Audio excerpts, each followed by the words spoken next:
Welcome here to the Gamma Project. My name's Justin McGuire. I'm here with Pradeep Bodybuilding, all the way from Alberta, Canada. How's it going, Pradeep? Yes, I'm doing well, Justin. How are you this evening? Warm. This morning, in my morning or evening, but very warm. Yes, my days. Yeah, Enjoying it's my. enjoying the beautiful tan that the African sun is giving my gracious muscular physique. How's it going there? It's going well over here. It's minus 25 Celsius in Canada, with one massive wind chill. But with that being said, if you can get as tanned as me in South Africa, I'll be very jealous. Jeez. Well, all I can say is, you take cryotherapy to the extreme. You even live in the country of frozen nature. Wow. It's free. The best thing is it's free. It's free, yeah. That's for sure. Anyway, we're here to discuss ComPrep. We're here to discuss your journey along the Gamma Project. And you've been an athlete of mine now going on 4 years. And we've done some really good work together in the past, and we're going to do some really good work this year in your competitive season as well. So just for the viewers out there to get a bit more of an idea, particularly for those who are considering doing a bodybuilding or a fitness modeling show this year, I'm sure we can provide a bit of insight into things of consideration, what to do, what not to do, and possible strategy just to make sure that they get to the best possible condition. Yeah, definitely for the viewers who are joining us and are watching this. I first met Justin McGuire back in it was December 2013. It was after I finished a national show in England, and he had set up a hypertrophy camp in England at the time, and there was just such a plethora of information that was provided to not only myself but any participant at the camp. And from there, I very much knew that there's so much for me to learn. There's so much more to the sport of competitive bodybuilding, and or if you're a physique athlete or bikini competitor, there's so much more to learn with regards to the minutiae than just simply lifting things up and down for as many reps as you can and eating as much as you can, or not as much. So, working with you from 2014 has been such a pivotal learning process for me, not only in terms of ComPrep, but just lifestyle, just in terms of my lifestyle as well. So, first off, just thank you for your time. It's only been a pleasure. It's been an involvement. Excuse me, lemon and parsley. It will get your throat sometimes. It's been an involvement of ideas, a constructive hypothesis, which at times have proven to be accurate, at other times we've discarded because it just hasn't worked. But the process has been ongoing. We continue to strive to be better. And what works for a segment of population or one person doesn't necessarily always work for the next. So it's only been a pleasure to work with athletes like yourself toward getting a better understanding of the individual, because that's the thing. That's a big construct when it comes to preparing a human body, is that no human body is the same.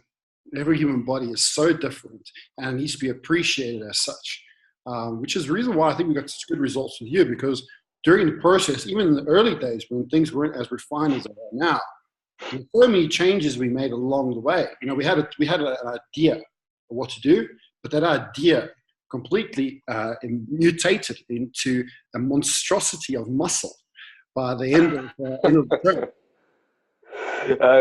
You are 100% correct, Justin. It's interesting you talk about refinement, because refinement in terms of the process was what really helped evolve not only my physique, but also it also empowered me to make better decisions and to have better control over my nutrition and training when I wasn't also in ComPrep.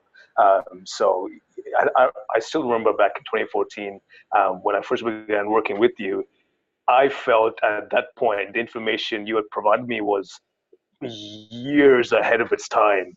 Now that may have been because I just wasn't as well versed or as knowledge as you. Not that I'm as knowledge as you right now, because there's so much for me to learn. But even at that point in 2014, I really thought now I'm getting better now, because the process and the information provided is so refined. But if we fast forward all the way to 2017 and now finally 2018, it's just insane that we've been working together for on and off for almost 4 years. Your process now is even more bespoke to very specific health markers that I provide every day to you.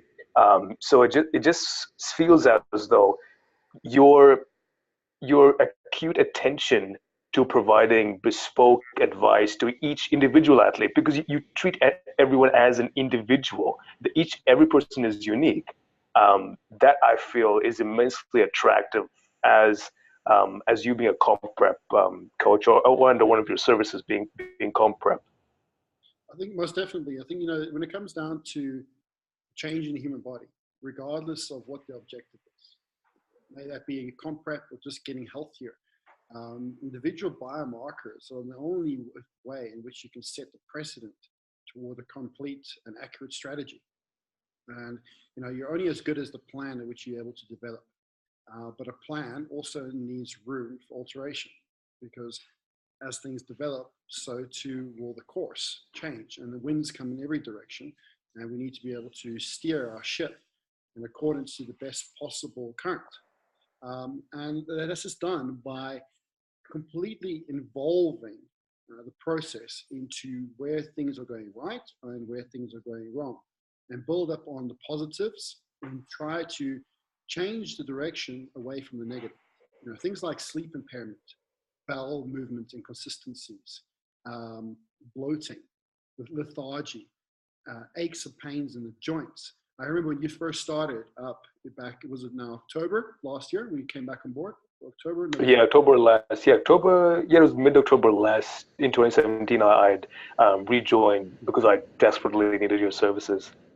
And if you remember correctly, your patellar tendonitis was extremely advanced. Oh my goodness. Yeah, so just to give everyone a brief picture as to how I presented myself to Justin back in mid-October, I'd somehow fixed my quad tendonitis by myself, but I had approached him with quad tendonitis. I had tennis elbow. There was something, I had an elevated right scapula. There was, my adductors were supremely tight. My right hamstring wasn't firing. My left tricep was constantly in pain.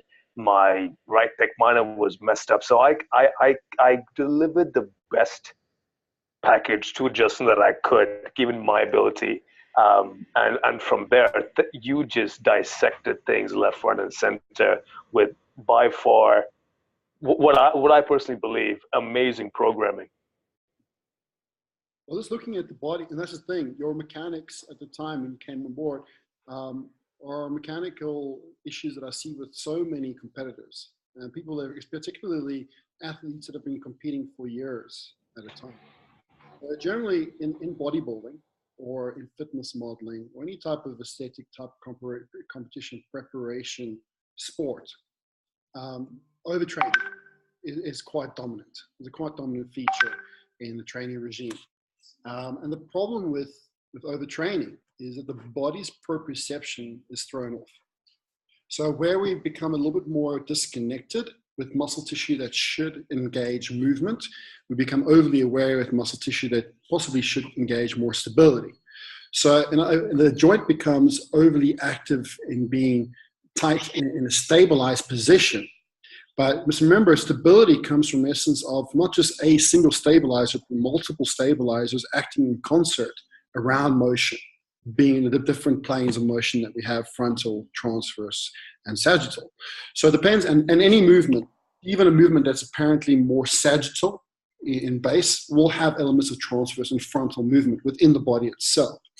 Now, if our stabilizers aren't working in concert with one another, and we have a particular stabilizer that's overworking or being hyper, or is in a state of what we call hypertonicity, which is hyper meaning excessive, tonicity toned, it's going to cause a redirection of synapses not to fire to the muscle which you're trying to grow. All right, or very little interaction of that muscle that's trying to grow. So even with the best intention, the best effort, even guys that have had the best form, training form, not to say that if you had bad training form that you would have, that's the only scenario in which you're going to create hypertonicity. Hypertonicity can come from purely training correctly, but overtraining. Too much stimulus, not enough recovery. And just resetting that balance back in your body by understanding what needed to be a little bit more chill and a little bit more switched on. This gave us that's a good starting point towards more progressive programming after the first month. So say for instance, if whether it be a corporate worker or a competitive physique athlete, male or female, how are they supposed to do any kind of self-assessment to know that, okay, you know what, I have hypertonicity, and that I need to sort this out? Are there any things that they can personally just identify to know that, okay, I'm hypertonic, so to speak? Very easy question to answer. You can get complicated in the answer, which if you speak to a therapist, which I am as well, we can go into a big construct of fascial lines and kinetic points that orchestrate a response to one another or relation to one another. But it comes down to as simple as this. If you're trying to contract a muscle and you feel another muscle around that muscle contracting more so than the intent muscle which you're trying to create contraction through, you're hypertonic.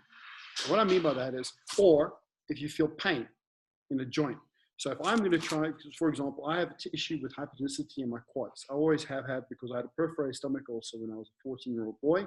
And because of that, my mechanics to throw my thorax over into slate-side flexion, which causes a whole displacement of my hip flexors down to patella tendon. All right? So I have to constantly work on my quads to not be hypertonic. But my knees hurt. So when my knees hurt, I know my quads are hypertonic. So the muscles that are going to be pulling around that joint to the line of that joint, if that joint's sore, the muscle's too tense. It doesn't want to stretch. All right? If the muscle's too tense, it doesn't want to stretch. When you try to stretch it, it's going to cause a pain response. All right? And that's one way. Another way is if you're trying to contract the biceps, but you feel your neck firing more than your biceps, your traps are hypertonic. And it's causing inhibition to your biceps to be able to contract properly or effectively. So right. If you have pain, or if you cannot have, if you have a subdued proprioception to muscle contraction, you're more than likely going to be in a state of hypertonicity to the tissue surrounding that joint. Right, got you. So if I were to really summarize that in layman's terms, now I might be doing an injustice to how much I summarize this.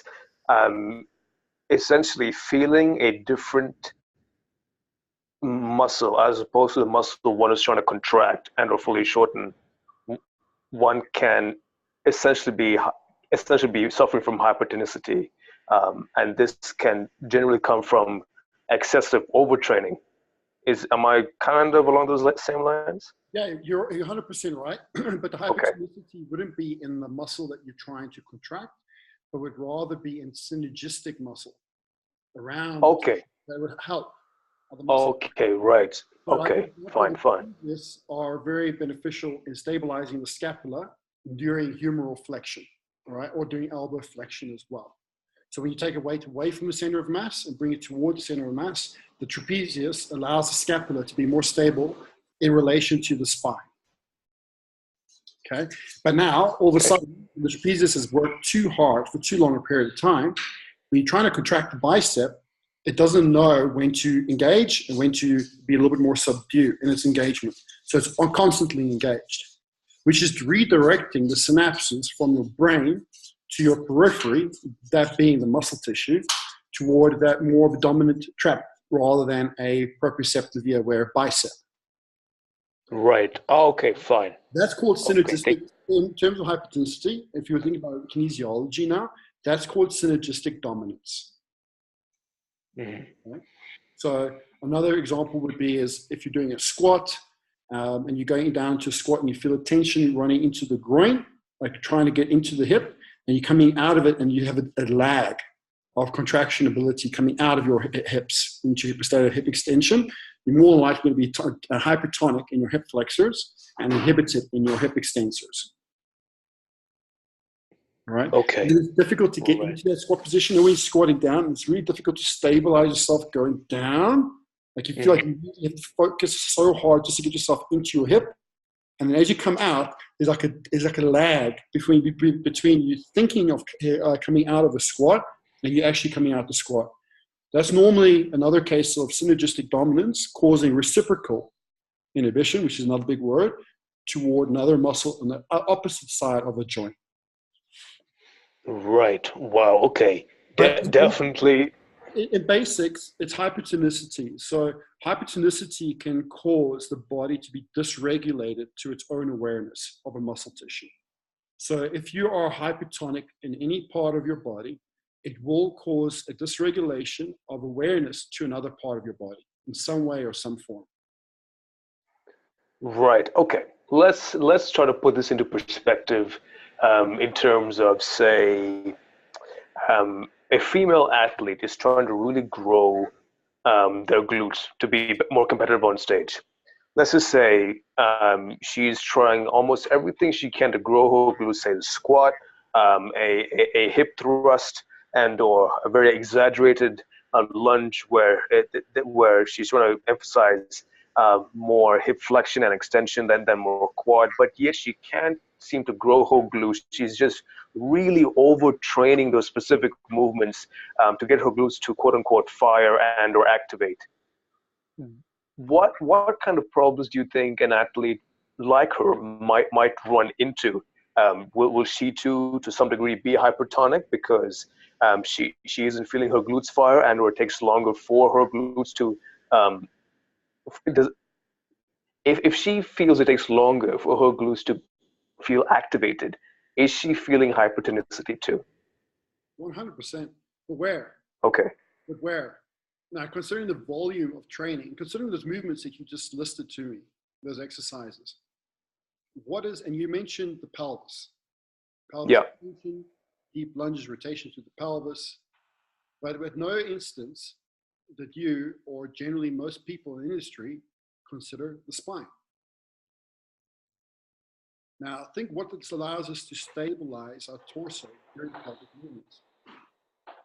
The spine and the muscles that surround it, and allow for it to stay upright and erect, and to redistribute forces coming through the foot, to the knee, to the hip, to the spine, to the shoulders, right through the head, and then right back down. Right? So the redistribution of force is only going to be as effective as the health and relationship between the spine and the pelvis, and obviously the subsequent appendicular structures to that axial skeleton of ours. Right? So in an instance where a female, which is common, I've had loads of females, especially fitness models, ask me, how do I get bigger glutes? And some girls can grow them and others can't. When it comes down to the health that they have around their spine, and in particular, the health that they have around the thoracic cage, or the thoracic vertebra. So when the thorax is in a state of flexion, generally what will happen is the QLs, the deep muscles in the lower back, will be overactivated. And that will also affect the obliques, internal and external obliques. Now, in conjunction with the transverse abdominals and the rectus abdominals, this whole musculature is responsible for generating and also reducing torque throughout the body. So if you have excessive amounts of torque occurring in the body, so think about it this way, we have two objects. Now I think this is the outside of the pelvis. If you think about the pelvis, and this is the hip bone, so that's outside of your pelvis, where the love handles are. Sure. And this is the lumbar spine here. And you have this little junction gap between the two. right? Now, if the muscle tissue here becomes hypertonic, what's going to happen? When you move this structure forward, as you would do, for example, when doing lunges, or as you would do when you're doing squats, right? It's going deeper into this angle. What's going to happen if this tissue isn't healthy and is hypertonic? This tissue doesn't want to expand, but staying in a semi-state of contraction. It's going to limit your ability to successively generate torque going forward or reducing torque going down. So what happens? The torso, instead of being here and the pelvis being here, can you see that structure I'm creating? This being the femur, this being the pelvis, this being the spine. So instead of the torso staying in a nice neutral state and this generating the movement and this generating a little bit of counter movement, all of a sudden this becomes a bit rigid because the tissue here is stuck. So all of a sudden the torso starts to do this. And this gap, this junction between the hip and the lower rib becomes shortened and compressed. And there, they're not training their glutes anymore. They're training their QLs and their obliques. Okay. Make sense? Right. Yeah, it is totally making sense. I think for me, is this hard sometimes to visualize without like an actual skeleton in front of me, but that's fine. But yeah, I am slowly understanding with your hand anatomy, like as to what you're trying to get at. Okay, fine. So we're gonna just come briefly back on the subject here. So essentially, I presented a very hypertonic bodily state to you back in mid-October.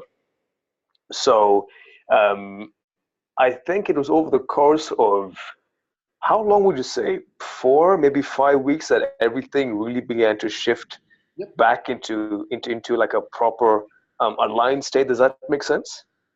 Yes, I would say, yeah, I would just say a tensegrowth state. I think that's a better word to use. A tensegrowth. Yeah. So biotensegrity. So think about tensegrity. Tensegrity is where opposing forces are able to generate consistent tension throughout a whole network supporting a structure. Okay. So in other words, okay, you have like a modern day building, you have lots of steel beams, and you have a lot of cables connected to the steel beams with glass panes in between the cables. Right? So, okay, I'm following. Now, if one of those cables, for example, were to either slacken or either tighten tension, what would happen to the corresponding angle of the other side of the cables? It would be shifted, right? Sure. We've got two cables here, and there's a beam in the middle. And all of a sudden, say for example, it weakens. Say now it slackens, the cable slackens, right? And this cable here becomes inhibited. So the muscle becomes inhibited because of injury, because of environmental stress, because of overuse, multiple factors as to why it can become inhibited. But it's not firing at the right sequence, right? It has too much or too little activity going on. And all of a sudden the cable goes like this. In order for this beam to stay upright, what's going to happen? It's going to shift. Okay, because that other side has become much weaker. Exactly. So unlike a building, we're organic structures. So we have a brain that will allow us to orchestrate understanding to where our center of mass is toward optimal movement, right? In other words, create equilibrium. So, okay, right. Whereas a building won't be able to create its own equilibrium, and the whole strut would just basically do this, right? The whole strut would fall over, and eventually the whole building would collapse. Our body will try to keep itself level, all right? The eyes as level as possible. So this is not going to change, but everything around it, this tissue, the lats, the pecs, the hips, the musculature around the hips, all these different structures can create excessive force closure, as opposed to form closure, okay? To allow for neutrality within our strut, being the skeletal system. Okay, so... And the main strut in the human body is that of our axial structures And then secondary to that are our appendicular structures, which is a reason why people are more prone to having issues first with their knees, their hips, and their shoulders before they have issues with their spine. And I'm not saying people don't have issues. Of course, loads of people have spinal issues. But you'll probably find that before developing a spinal issue, they would have some problem with either their ankles, their knees, their hips, or their shoulders prior to developing a spinal problem. Okay, so hold on. I'm just trying to think of a bigger picture here. When an athlete comes to you with specific issues with their knees and or their elbows and or shoulders, is this a cause of immense concern in terms of the longevity of said athlete? Depends to what degree of severity the imbalance is.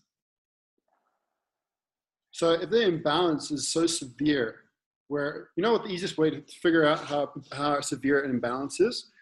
You get an athlete on a treadmill, not to run, but to walk, normal walk.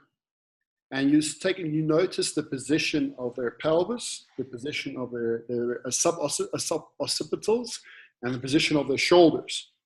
And if they have an excessive drop in their foot while they're walking, you know that there's an excessive imbalance between the left and the right hemispherical reaction to their biomechanics or biotensegrity. I prefer biotensegrity than biomechanics, to be honest. Far more accurate and three-dimensional. But if we consider, so we look at something as simple as a walking, right? And we actually analyze how someone walks, you'll be able to pick up a hell of a lot of imbalances, more so than in the static position. So when someone does a squat, particularly people that are well-versed in working with a compensation in their squat, they may be able to hide the imbalances that are in their tissue. But when someone does something on a subconscious level, as simple as just walking, it's going to be less likely for them to hide these imbalances if you are aware as a trainer or a therapist of what you're seeing in front of you. Mm-hmm. Right, and this is obviously the case because the athlete or client has just become so used to working within that imbalance, like they can easily just hide it. You definitely do have a point, I guess. Well, I don't guess. It's just that we're not so conscious about how we walk, about our gait just in daily life. But I think we all are supremely conscious about having or trying to maintain a neutral spine as we deadlift and or how to squat in a manner to bias our quads or our glutes. In that case, yeah, you definitely do have a very, very valid point. It's something that didn't quite click with me that quickly. So coming back to just to pause here for 1 second. Sure. When we talk about creating a neutral spine with squatting or deadlifting, let's understand one thing. When you see a person deadlift or see a person squat, although they may seemingly have perfect form, you don't quite, no one, unless you have electrodes positioned on muscle tissue, measuring the response, all right? No one is going to be able to determine whether or not there's more tension pulling through the left lat or the right lat. Although you're seemingly structurally neutral, if one of those cables has become more inhibited than the other, you can be reassured, even though as neutral as you may seem in your form and your structure and your lift, that the stimulus is going to be overwhelmed to a tissue that has more synapses or more has a greater central integrated state to the neurons that fire the synapses in the first place. All right. So utilizing exercise form, yes, good. Be a good coach. Look to see where things are going right or going wrong. But that's not where it stops and ends. Not by a long shot. Because you can create the greatest compensation in the most neutral parameters of perceived exercise execution. However, the underlying deep intrinsic factors of muscle involvement and engagement go far beyond just that of biomechanics but go far more into detail of integration of biotensegrity. Now, biomechanics will look at degrees of motion, issues of elements of physics like momentum, inertia, levers, force arms, vectors, and so on. However, the only downside to biomechanics is it doesn't necessarily take into account individual fascial lines that integrate into spirals or longitudinal or lateral positions toward creating the best possible orchestration of balance response throughout the whole body. And the best way of determining whether someone has got the most balanced response throughout the whole body is not to get them to do an overhead squat. Like everyone does these tests, overhead squat tests, and like most people in the real world, like not athletes now, but most guys working, sitting like this in an office chair, I'm not going to be able to do an overhead squat. You're more than likely just going to make them feel completely disaware, all right? Which is a skill. An overhead squat, and be under no illusion, is a skill one learns to harness, all right? It's like a squat, all right? When you put it, like to naturally squat, if you've ever seen a baby naturally squat, does a baby maintain a neutral thoracic extension when they go into their hips? No. I actually haven't seen a baby squat in years, but tell me. The kids squat, they just drop into their hips. They're not really concerned about chest high, positioning of the shoulders, making sure the knees are aligned with the second toe. Mm-hmm. None of that. They're just squatting in and out because they're dynamic in how their bodies are moving. Okay? Mm. Squatting with a barbell, squatting in a gym, lunging in a gym, any movement that requires a strict angle of alignment to execution is a skill that is learned, which is good. It's great because those skills help to offset any possible injury in the future or displacement of tensegrity within the body if done correctly. However, how do we know if we're doing the right exercise? That's the secret.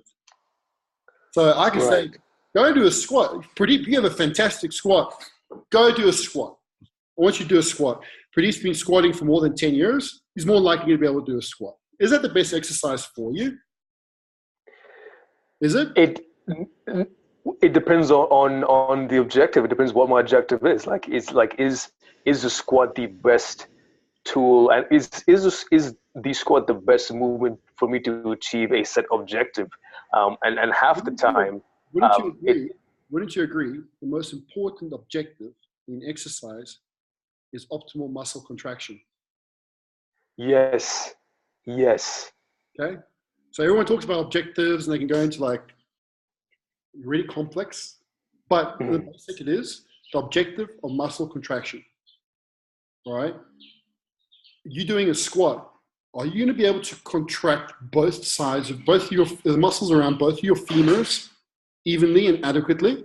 Or are you going to have a dominance to one quad, to one glute, to one adductor, to one glute med, to one QL, to one lat, to another trap, to one bicep, to one tricep? Sound familiar to the issues that you were having? There definitely will be an unfortunate bias. I think that's all I can just confess. So wouldn't it be more effective in scenarios like this to re-engage more optimal neuromuscular awareness between the central nervous system and the peripheral nervous system by more subtle based movements? In the first 5 weeks we worked together, I didn't ask of you to maintain strict form during your Metcon. You remember? You hated the Metcon. Yeah, that's true. I hated the Metcon. Flow in and out. But what did I ask you to do, which is most important? Maintain a neutral?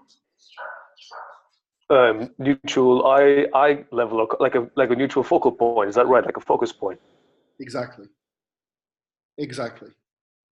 So our sense of sight is by far the most individual. So you have general and you have more individual or specialized senses, okay? Like a specialized sense of taste, specialized sense of sight, and specialized sense of hearing. But the sense of touch is more general, okay? the sense of cold and and vibration and heat is more general, because you can feel cold in your tongue, you can feel cold through your ears, you can feel cold in your hands, skin. It's pretty much all over the body, but you can only really hear through your ears, you can only really smell through your nose, you can only see through your eyes. Okay, you only taste through your tongue. You can't taste with your finger, right? Unless you're an alien, which sometimes some people have asked me if I am, but for other reasons. But in reality, it comes down to your eye. The focal point for me is probably the most complex of senses to orchestrate a response through. Because what you smell will influence your stress response, which will influence the autonomic nervous system, which will influence the dilation of your pupils, and how much light and information you take in, and how much light and information you restrict from coming into your brain. Hearing will also have an orchestrated response to your sight as well. Okay? If I go, all of a sudden, in front of your eyes, you do this to protect yourself. Right? Even if it's not in front of your eyes, it's next to your ear, very hard. If you just try it now, Pradeep, take your headphone out, put your hand by your ear, and clap as hard as you can, and I want you to try and not blink an eye. Pull away. Feel, even though you won't be able to blink, feel the tension that runs around the muscles of your eyes when you do it. Try to relax your eyes. It's almost impossible. It's almost impossible to allow, actually it is impossible, to allow the muscles around the orbicularis oculi to relax. Sure. Anytime you facilitate any type of contraction here, any sense of awareness here, any sense of awareness here, it's going to have an effect on one's focal point.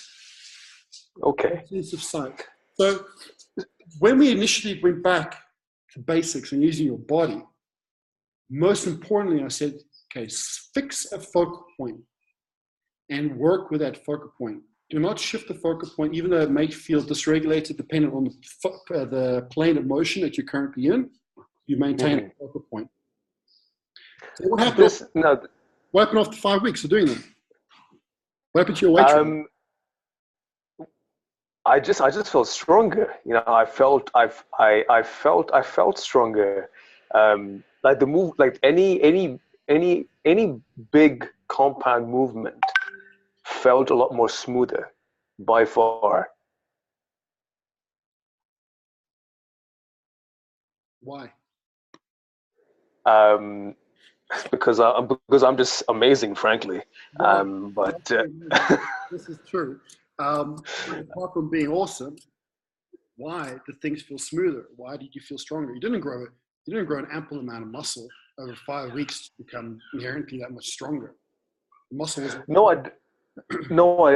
definitely didn't grow an ample lot just to be so much stronger. I think it came down to just how everything came back almost into alignment. I think my spine was just much healthier, just based on your programming to assist in the next phase.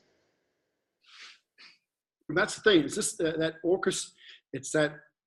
orchestration of response that you can only truly design or come up with or create with optimal information gathering. How do we gain information when we're stressed? So when our body is in a state of stress, and how do we stress the body out, especially as bodybuilders and fitness models or whatever, or athletes, any athlete that trains a lot, what's the biggest way in which they stress their bodies? They overtrain, right? And they overtrain. Yeah, exactly. Too much force, too much weight, excessive amounts of power, which is related to force as well. Okay.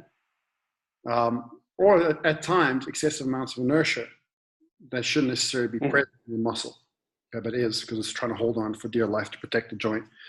Now, in order just to get a little bit more, to gain a greater capacity to be able to take in our environment, to orchestrate a better response, we just have to subdue the level of intensity of this training synapse that's coming through our bodies. You don't want to take it away.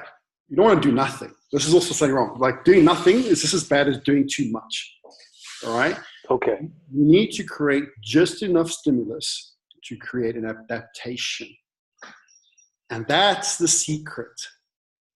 It's not how hard you train. It's not how heavy you train. It's not how many calories you eat or how many calories you don't eat. All right? It's about how much you can assimilate and how much you can adapt to. See, now this is a very interesting point, simply because prior to me coming on board to work with you, let's just say in 2013 was my first competitive year.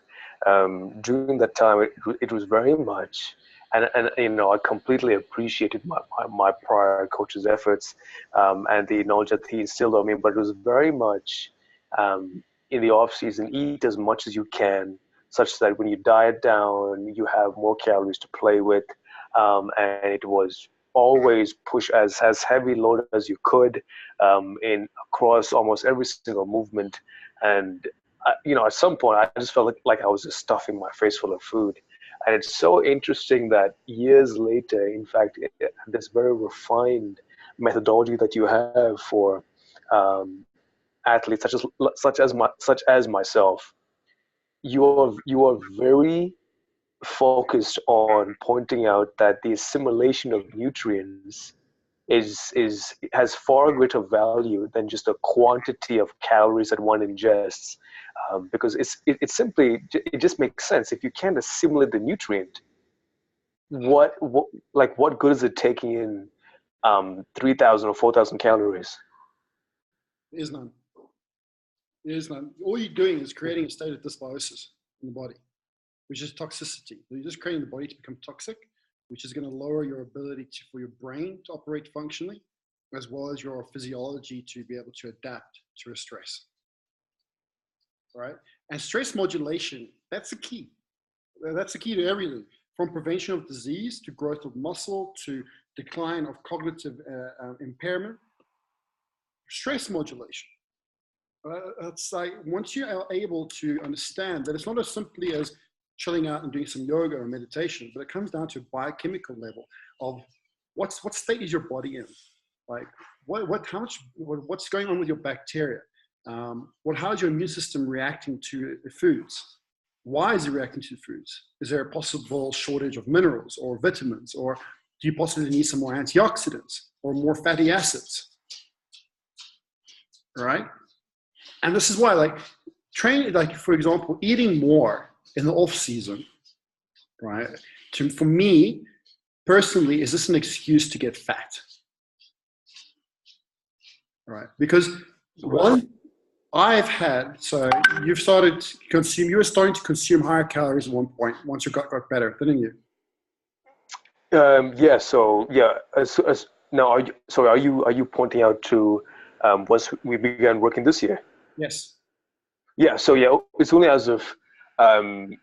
as of only 4 days ago when my calories bounced up to 3,500 to 4,000. Yeah. So it's been a long time since I've even seen the number 3,500 or 4,000. The prior weeks was just much less than simply. You know, I think there was a specific time when I could be allowed to have more calories. So my general thought about off season and on season. Off season is time for recovery from an onslaught of excessive amounts of training and excessive amount of strain, not only to the muscle tissue, but also to our gut. Just remember, like when we produce a lot of stress hormone, we also reduce blood flow toward the gut and toward our digestive system for the purpose of fueling energy production. Okay, so this has an effect. The off season, for the most part, is a time where you actually reduce calories. See, now that's counterintuitive. Well, counterintuitive is the wrong word. It seems to what you've just said seems to go against the grain in terms of what seems to be. Now, this is a big generalization. No one kill me for this. It seems as though every other person in the fitness community is trying to raise calories in the off season if they are a competitive athlete. Can you go into a bit more detail in terms of why we need to break that dogma? comes down to bacterial balance. It comes down to gut health. It's as simple as that. When you're under a lot of stress, you're going to have problems with your gut. Even if you eat really healthy. And a competition diet is healthy, right? It's healthy food. But it's the amount of stress that one goes under that impairs the digestion capacity of one's food intake during times of competition preparation. Okay? So when you come off of a show, off of a competition, firstly, your volume of training is going to decrease. Okay? So your stress hormone levels will decrease, which is a good thing. And along with your stress hormone decreasing, so too is the required need for your calories going to go down. Why? Because what reduces stress hormone?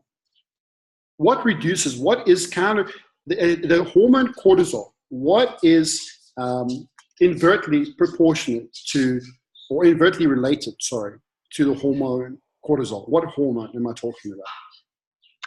Would it be serotonin? Insulin.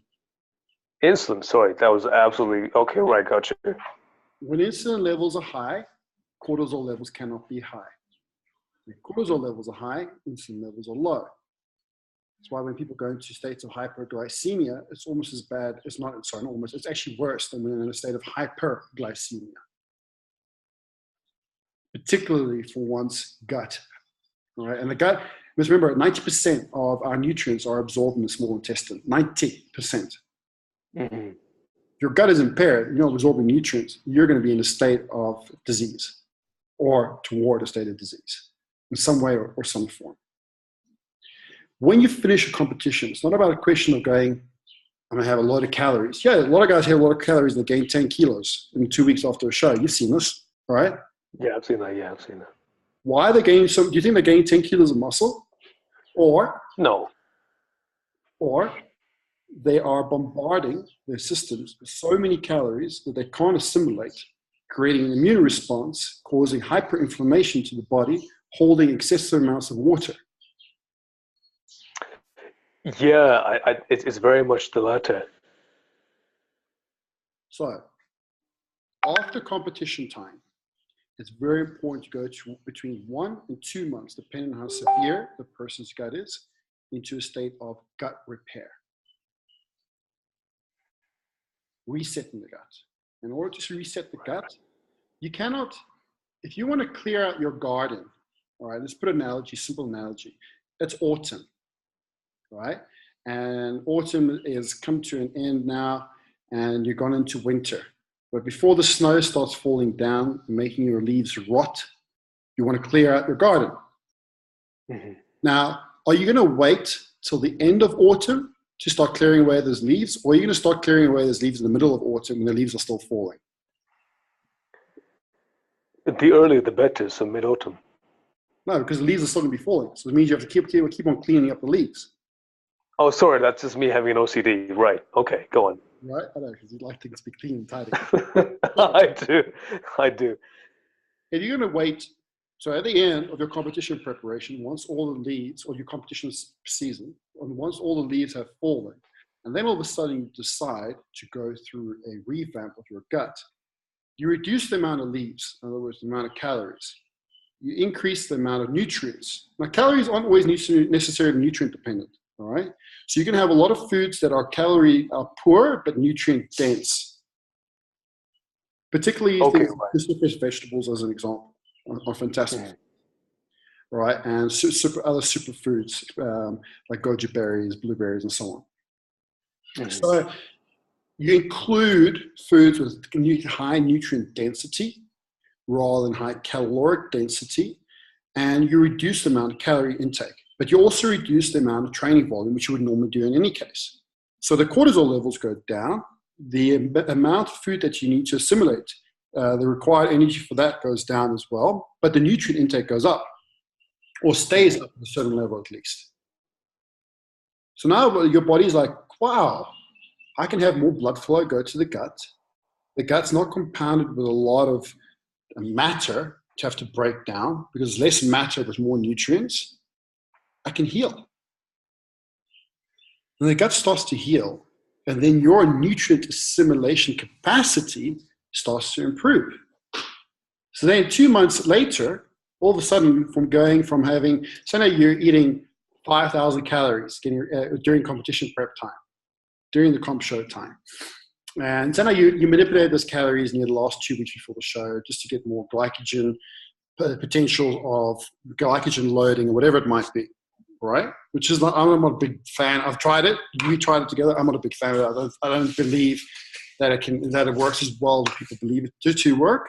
I think if it's done in a small marginal manner, it can help, but for the most part, I think it also causes more harm than good, particularly when you're that lean and increasing cortisol by reducing calories and training volume right before a show. That doesn't make much sense. But, this is why we live and we learn. I did the wrong things too. It was one of the wrong things. Glycogen depletion, no, it's not a good strategy to use. It really is not a good strategy to use. Glycogen loading, sure, you can utilize it to a certain point if you need to, but if you're healthy going into a competition and you're simulating calories properly, you shouldn't need to have to go through glycogen loading. You should have enough glycogen filling up the tissue that you are able to still separate the fibers rather than just being bloated. It's different between being glycogen loaded and full of water and glycogen loaded and having separation of muscle tissue, intracellular to extracellular concentration of glycogen, or glycogen to glucose, shall we say.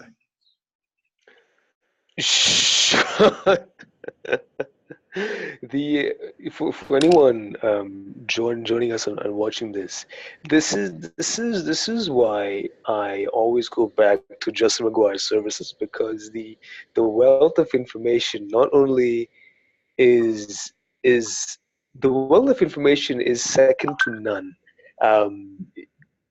This is why you were in such great hands with Justin McGuire, and so often with me, my biggest it's always my aim to step on stage looking full, vascular, and just having the most amount of separation on my physique, just to display my physique to its best ability.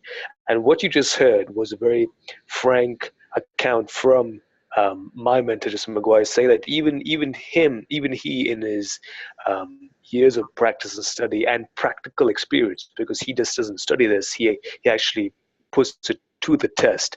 And what I think, if I know what all of us need, is a coach who does the job at hand and puts theory to test. Even his methods are constantly evolving to see what works and what is much healthier for us as athletes, whether you're male or female. And so, thank you for explaining that. Thank you. No, it's only my pleasure.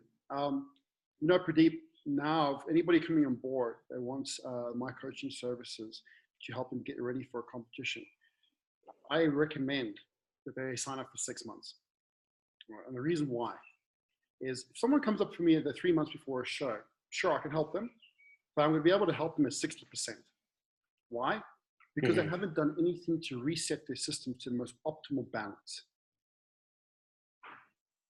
If you take bodybuilding is not a sport of random participation. It is a sport of lifestyle, right? And it took me many years to understand this, because I always had my ups and downs, my infrequent consistencies.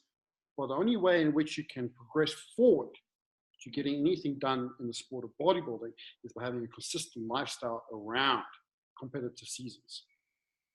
And that comes down to understanding your health of your gut, your health of your endocrine system, detoxification capacities, which all link back down to what we put into our bodies, in essence, the gut, is vitally important. Vitally important. Someone who comes to me 3 months before a show, I haven't got the opportunity to reset optimal bacterial balance. I really don't, because they're going to be training a lot. And the training load is going to overwhelm the amount of cortisol that's being released in the system. And when they've got so much cortisol released in the system, no matter how many adaptogens I give them to modulate cortisol, how many minerals I give them to help them with their sleep, it's never going to be as good as if they came to me 3 months prior, we're doing 4 half-an-hour sessions a week, right? But at the same time, doing another 2 hours of stretching to 3 hours stretching a week, to reduce autonomic sympathetic dominance in their bodies. And at the same token, giving themselves the opportunity to rehydrate their guts, to reduce the amount of unwanted bacteria, and to give them the right type of enzymic activity from the pancreas and from the liver, in conjunction with the release of hydrochloric acid from their stomachs. Right. Wow. So see, already I can just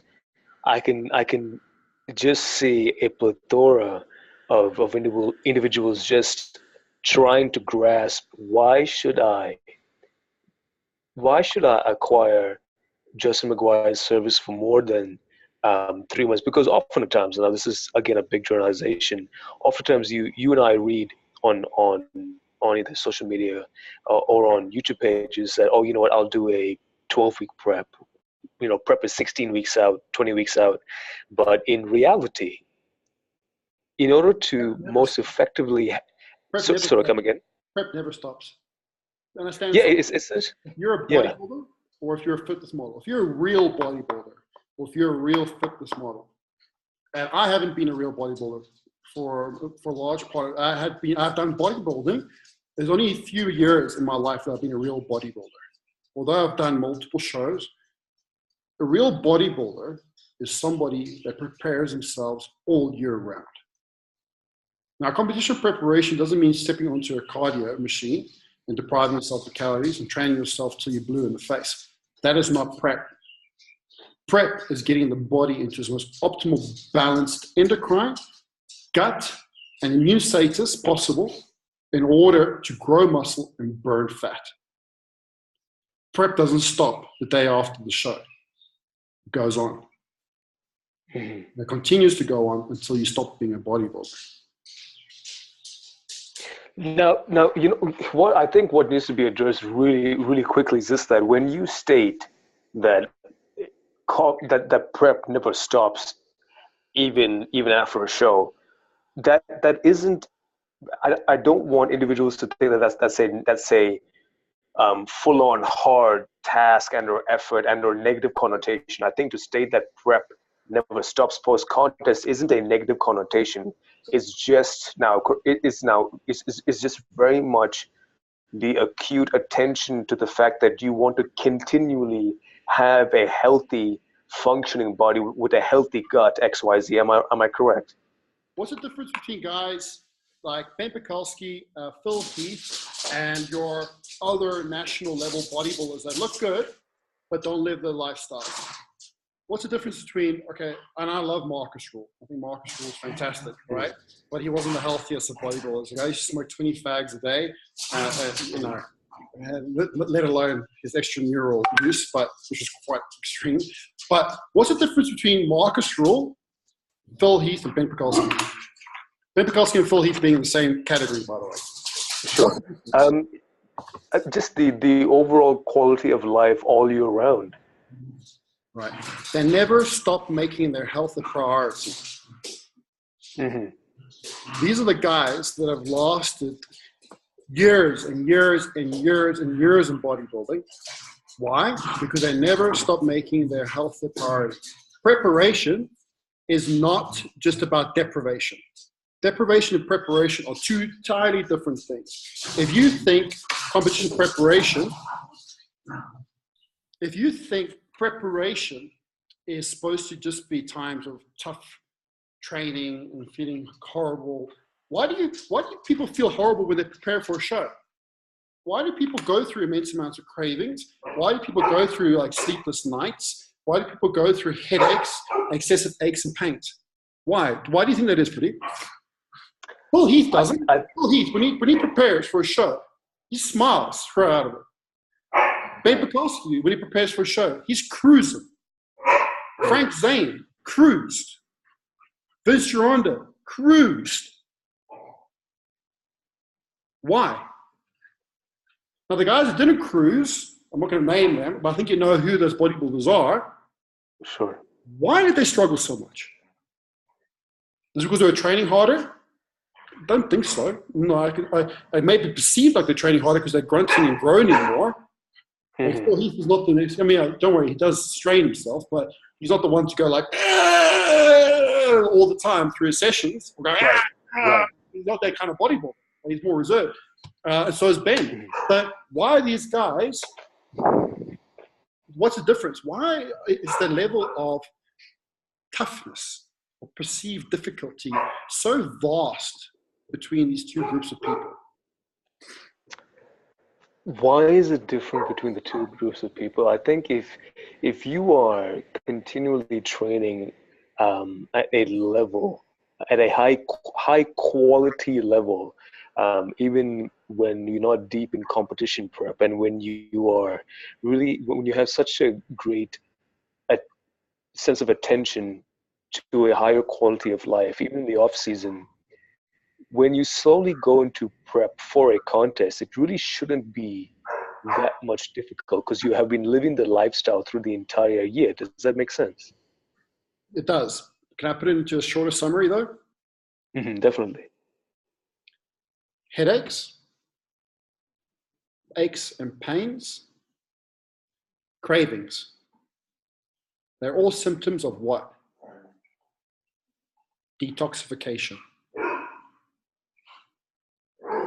Wow. Okay.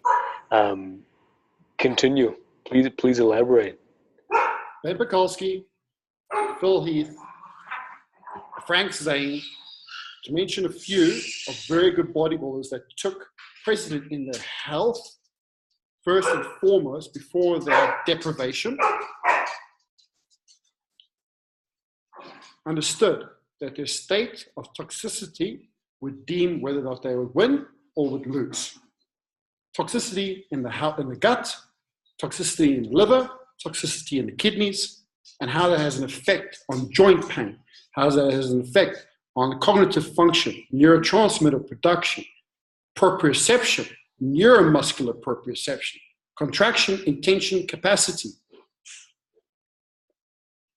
When someone is able to contract the muscle and it seems easy, it's because it is. You know why? Because their brains aren't overwhelmed. And you know why that is? Why does the brain become overwhelmed? Because it becomes overly stressed. And what is the biggest thing to stress our bodies? Toxins. Less toxins, less stress, more awareness, more free movement, better metabolism, better growth, better adaptation, better anabolism, better bodybuilder.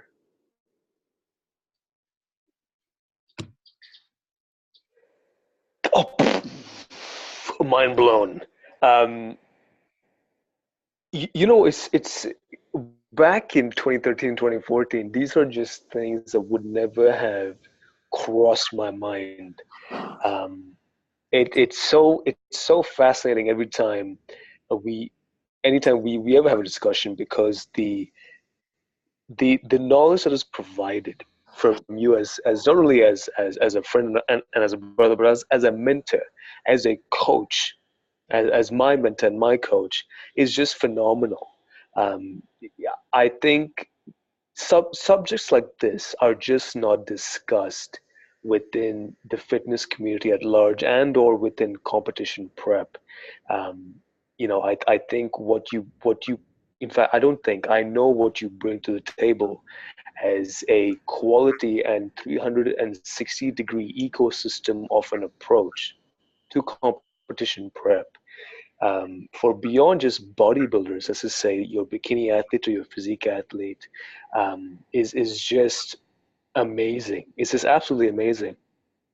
You have to consider the human body first and foremost, rather than consider the outcome, the goal is always great, and you should always consider the outcome. I'm not saying don't consider the outcome. I'm saying before you consider where you need to get to, you've got to consider where you are. Right? And if you are in a state where you're having acid reflux after having a meal, you're passing wind and every opportunity to the point where your girlfriend's about to leave you, then you're not in the state where you should be getting ready for competition. No way. Right. No way. Right. Gotcha. You are. I'm not saying you won't get ready. I'm not saying you won't be able to step on stage, but you'll step on stage at 40% less of your capacity, of your true potential. Like, who wants to go I think what they can be? Everybody wants to be 100% of what they can be. Oh, of course, most definitely. What I really do want to touch on for everyone to understand is, um, I think people might believe that, okay, Mr. McGuire has a wealth of information to provide me to see that I come 100% or to see my best on stage. But this is very much not a, okay, Mr. Joe Schmo or Sally Mary, here is a 3-week plan and I'll see you in 3 weeks. It's very much the exact opposite. Could you go into the detail, like that you very much operate under a daily basis accountability program, don't you? Of course, most definitely, not just objectively, but subjectively too. So every day, regardless if you're an athlete or a regular client of mine on the Gamma project, you have to send in your variables, your fasting blood sugar and your heart rate variability variables. And once you send in these variables to me, I'll have an understanding of where your anomic status is, as well as an understanding of where your central integrative state is. What I mean by that is the state at which how your neurons are able to either engage a synapse and also to transmit synapses back toward the peripheral, and the central nervous system back to the peripheral, or afferent to efferent type signaling, which is all big words, but for me to understand and for you to be able to apply. Now, once we measure these stats in the morning, if things aren't quite in sync, changes have to be made on that day. If you leave something is irregular. I had a client of mine, he's got hyperglycemia. His blood sugar is 2.8, 3.2, to 3.4. Why? This client, a very good guy, big enthusiast, was not following my training prescription at all. He was doing 3 times more volume in his training sessions. Why? Because although I told him not to, obviously everybody knows better until they learn a lesson, but everybody thinks the more they put in, the better the result's going to be, which is total nonsense. The human body is not a global economy. All right, it doesn't work that way. All right, it's qualitative, not quantitative. It really is. If you go see any professional athlete, top performing athlete, regardless of the bodybuilder, it's not the guys that are spending the most amount of time in the gym, on the field, or wherever that are getting the best results. Contrary to what many YouTube motivational videos will tell you, that's complete hogwash. It's the guys that are spending the most quality of time that are actually able to take what they learn and develop a skill. And there's a drop-off point. When your neurology is not balanced and you're pushing the mark, you're not going to get any return. You have a negative return. Right? And I spoke to Rian about ROI on exercise. And this is exactly it.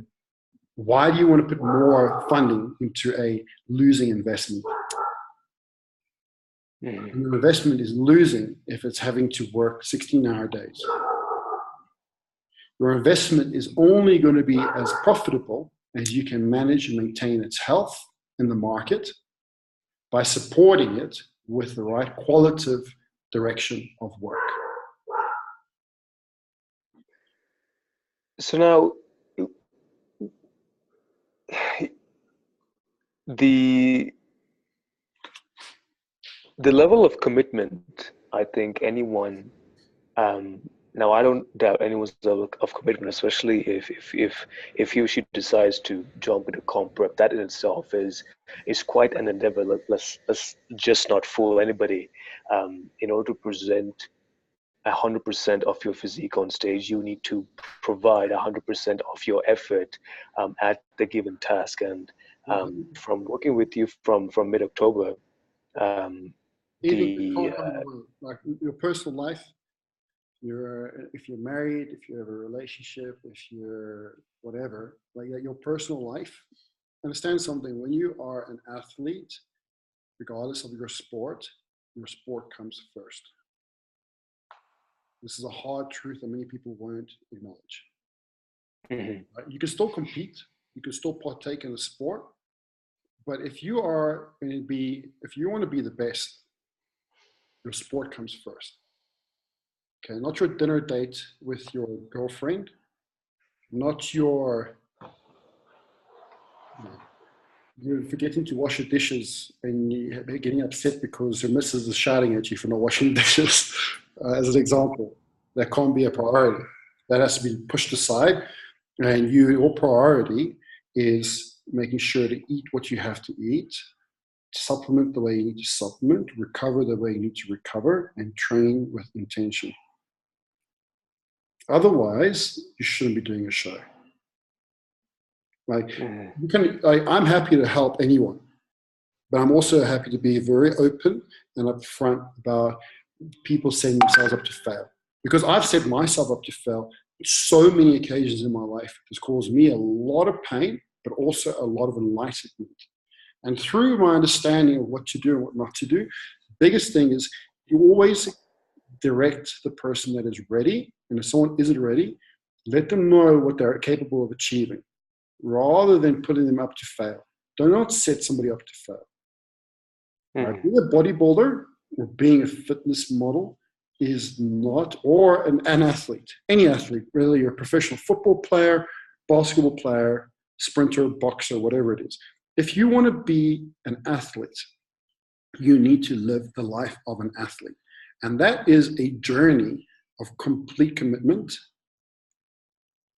mental anguish, because you will have elements of the world come and try to distract you from your purpose because you are against the grain. You're not the norm.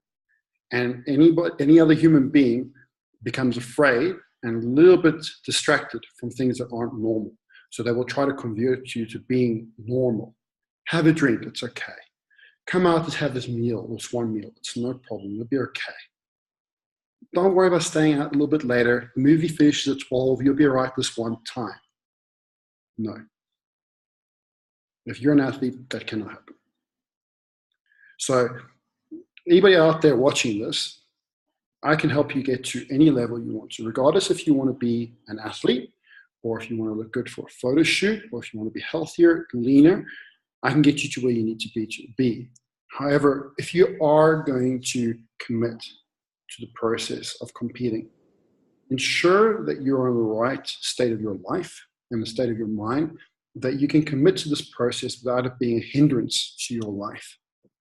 Because there's nothing worse than taking something as passionate and as positive as a sport of bodybuilding and creating a complete state of misery through its existence because you were not ready to completely embrace it into your life in the way it needs to be embraced. You know what? You hit the nail several times on the head, Justin. There is a level of commitment that I think many who aren't who just haven't thought of committing to the sport. There's a level of commitment that is so surreal that either you can or you cannot contend with the accountability required by yourself as an athlete. Because if you do want to get somewhere with it, to look a certain way on stage, it takes such an immense amount of effort. And I mean, you're absolutely 100% correct. People who aren't in your position just won't, they won't understand you. They won't. But if it's something you're passionate about, if it's something you love, and if you want to be the marble and the sculptor at the same time, it is something that is still very rewarding. At least I have found really rewarding, and has helped me grow mentally as well and emotionally. But you raise some very valid points as a coach, and I don't think, in fact, I don't know any other coach who would provide such an objective and unbiased thought process to their athletes, because I'm sure every coach wants their athlete to succeed, but the way you provide a very frank and honest opinion to any client coming on board, you would want the best for them. I do. Not everybody's meant to be an athlete. Not everybody, and that's fine. That's really okay. It's really not, you do not have to step on stage to be a good-looking, strong, healthy human being. You really don't. You can still look great, feel great, have a great balanced life outside of the competition scenario. Outside of that. But however, if you do want to be an athlete and you are in a competition scenario, understand something, priority lies with the competition.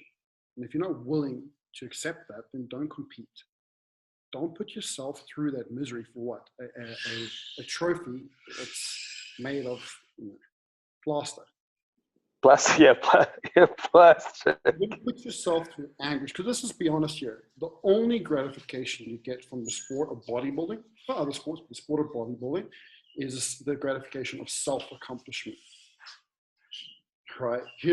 Very few people get sponsorships. Very few people make it to the stage of an Olympia. Very, very few. Yeah. And even those that do, very few of those people actually make enough money of it to actually have anything worthwhile in their lives. Oh yeah, yeah. So yeah, very few. It's not a sport of wealth, regardless of all the supplements companies showing you, all the muscle videos showing you guys climbing out of their big fancy Mercedes and Ferraris, and that's the 1% of the 1% of the bodybuilding world population.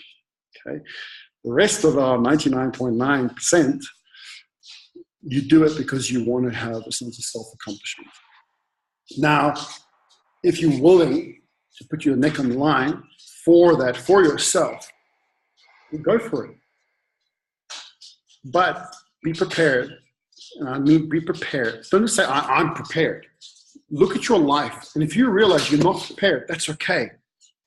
That's okay, because it means that you're more of an honest and responsible human being, realizing that I just can't do this right now because this is more important to me than this. And that's fine. I have more respect for people that do that than say, I'm going to do it all.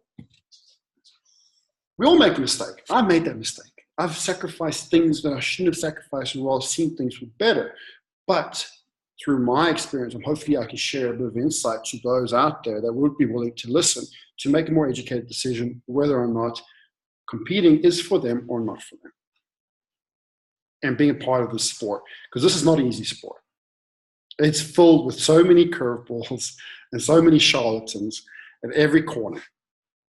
From the one guy selling the next best snake oil to the next guy selling the next best training protocol that works and is guaranteed 21-inch or 23-inch arms. This is a sport where you have to have your wits about you. And if you are going to be in a state of stress going into it, you're not going to have your wits about you, and you will take yourself, not anybody else, you'll take yourself for advantage. I think we have to slowly wrap this up and tell anyone who is taking the time to listen to our immense and intense discussion. Could you tell everyone as to how and why the service you provide, the ecosystem you provide, is so far ahead in terms of anything else on the market at this given time? Because there are a plethora of gurus and fitness coaches out there who say this and that, and everyone seems to be a guru on social media to sell their service. But very much you're all about the work and the attention to the details. So can you just give us a very concise and detailed summary? Of course I can.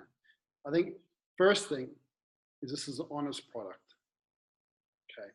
I do not have the answers. I do not know what's going to work for that guy listening to this video right now. I don't know. But I do know that we have a strategy to find out what will work. This process is different in that we are involved in discovering your potential. We're not involved in replicating a program that has discovered somebody else's potential. And that's why the Gamma Project works.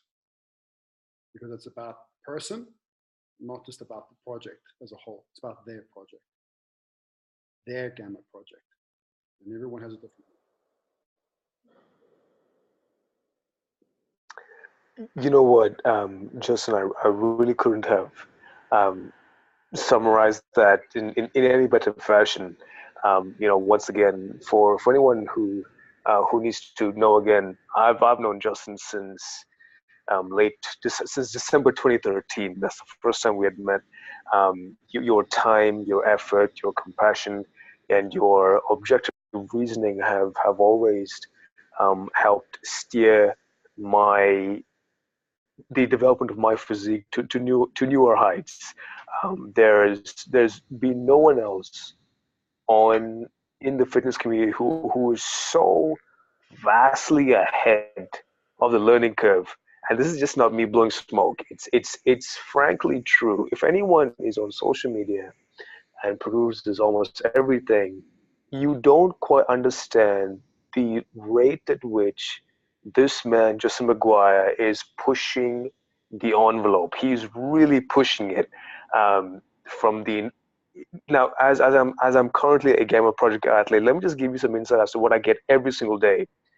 There are tips given every single day.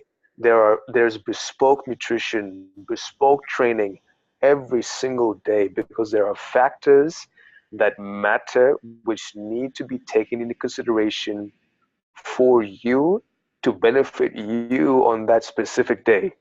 Completely. I'm not sure how much more bespoke somebody can get unless Justin McGuire actually lived with you.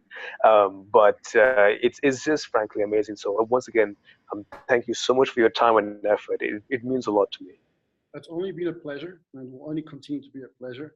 And I'm looking forward to anybody out there that's going to sign up just to become a part of the community. And this is veer your project toward the outcome which you can achieve. Right? Set a measurable, set an achievable goal, a goal that's gonna bring positive motion to your life. That's gonna give you something back to your life, rather than take everything away from it. And that's what we can do here. So it's not a deprivation or a crazy volume, hazardous, destructive program or project. It's a project that will allow you to feel accomplished at the end of every workout, at the end of every day, once you're able to achieve the goals which we intend for you to do. And there's nothing wrong with being human. This is what we're here for. Things aren't always going to go according to plan, and they never really do. And I completely acknowledge that, which is the reason why the project is so unique, because it adapts in accordance to when things don't go right, rather than creating a scenario of perfection when everything would go right, which is not realistic. I think that says it all. I think it's fantastic. Thank you for your time, Pradeep. I really appreciate it. Thank you guys Thank for you. watching, and stay strong, stay healthy, stay balanced, more importantly, and look forward to seeing you guys on the Gamma Project. Take care now.